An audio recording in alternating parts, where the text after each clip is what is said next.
If the Mariamne inscription could be connected to Mary Magdalene, it would be more than interesting.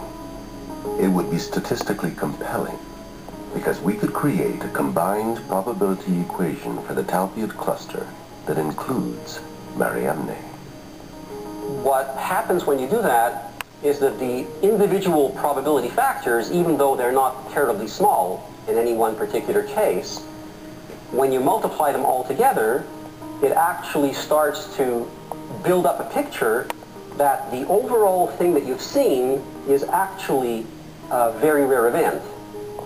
Because Feuerberger takes a conservative approach, he eliminates Mattia altogether, since he is not a known member of Jesus' immediate family.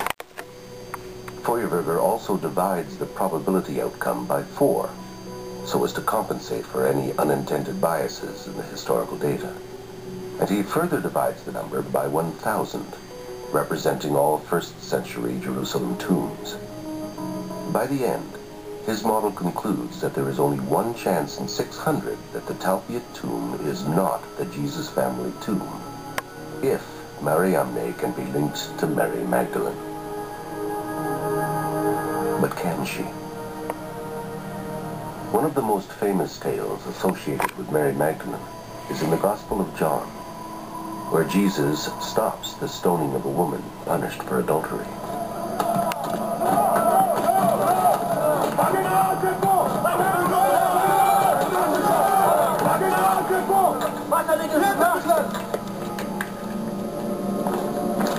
But there is no indication in the text that the unnamed woman is Magdalene.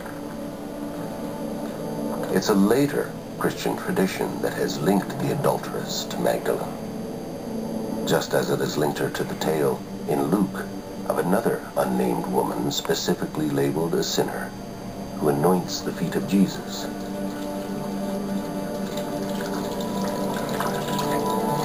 Drying them with her hair.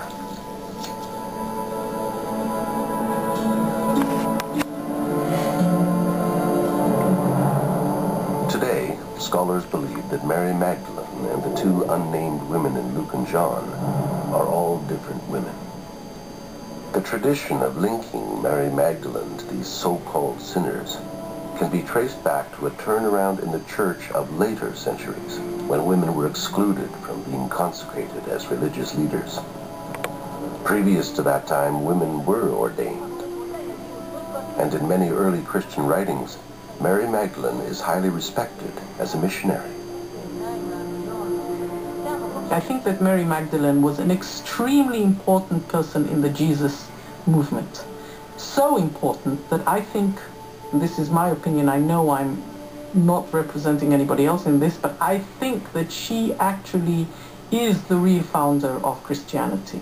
The strong leadership displayed by Magdalene would have been regarded as suspect by an evolving, male-dominated church. So from the 2nd century, when church fathers began suppressing dozens of early Christian writings, the church rejected 2 texts that held Mary Magdalene in highest regard: the Gospel of Mary Magdalene, and a text describing her brother's ministry, the Acts of Philip. For centuries, only fragments of these texts remained, and some sections had been considered lost forever. But in 1974, in an ancient monastery on Mount Athos in Greece, a Harvard University professor, Francois Bovon, uncovered a 700-year-old manuscript.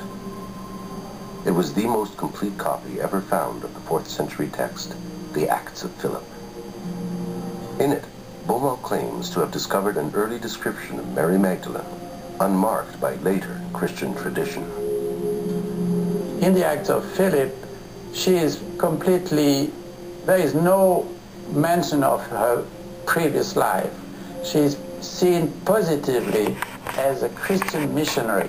So she is completely at the same level as male missionaries. She preaches, she teaches, she baptizes. She carries even the title apostle. In movement, Mary Magdalene was an apostle.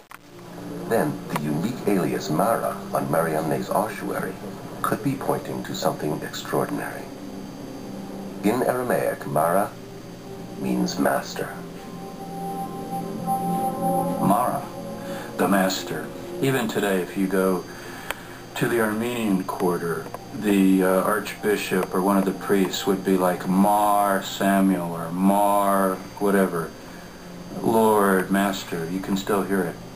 So it's a sign of respect for a rabbi, for a teacher, related to the Mara, the Lord, the Master. It is clear in the Acts of Philip that Mary Magdalene is respected as a preacher, baptizer, and apostle, strong and faithful, and close to Jesus.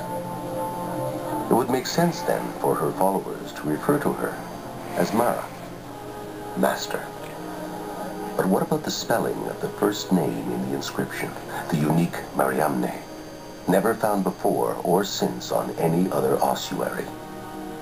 In the Acts of Philip, Mary Magdalene's name is spelled M-A-R-I-A-M-N-E.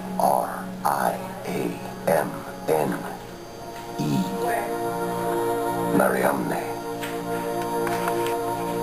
Mariamne is the same woman as Mary of Magdala or Mary Magdalene in the Synoptic Gospels and in some non-canonical texts like the Gospel of Mary, Pistis Sophia, etc. The Acts of Philip seem to explain all the mysteries behind this inscription. But if this is really the ossuary belonging to Mary Magdalene, then there's one more thing that needs to be investigated.